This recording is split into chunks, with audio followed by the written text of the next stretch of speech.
The Pacific Northwest marking a dark moment in history. Today, exactly 80 years ago, the first group of Japanese Americans in the U.S. were forced out of their homes on Bainbridge Island and sent to internment camps.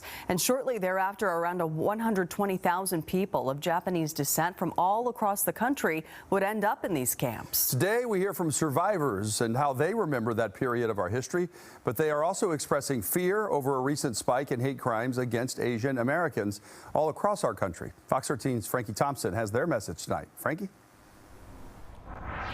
David, Jamie, of the 272 Japanese Americans forced out of their homes here in Bainbridge Island, about 150 of them returned after World War II. Today, only about 6 of them live on the island or nearby, and we're hearing their memories from that fateful day 80 years ago. Tony Kora, Kenzo Kora. 272 names, 272 stories. All of them share one moment in history. 272 Japanese Americans were forced to leave Bainbridge Island to an internment camp on March 30th, 1942. Satoru Sakuma was just 16 years old. How does it feel being back at Bainbridge? Feels great. Bainbridge Island was home for Sakuma, his family, and several Japanese Americans. But they were all moved to prison camps in California by executive order of President Franklin D. Roosevelt after the attack on Pearl Harbor.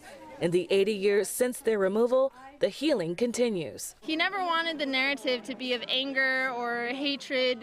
It was just, he wanted it to be something that was never forgotten, and a narrative of hope and healing and love and community. Community, local, and state leaders joined together to recognize this day that changed so many lives.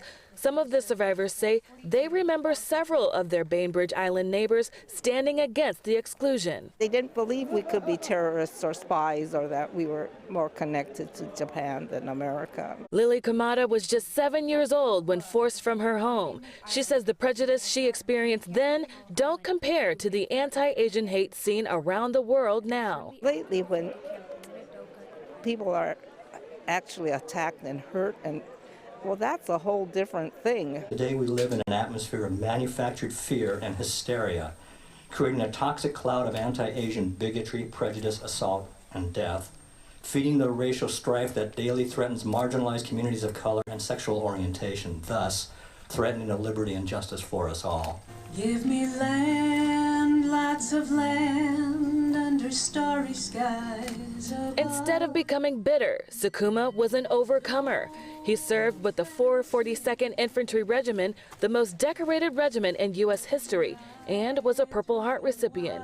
But it's the recognition on this historic day that he is humbled by. Well, I appreciate that. His generation has continued living life. Like, that is what you do. You just keep giving back and loving, and you just have to be that example. Don't fence me in.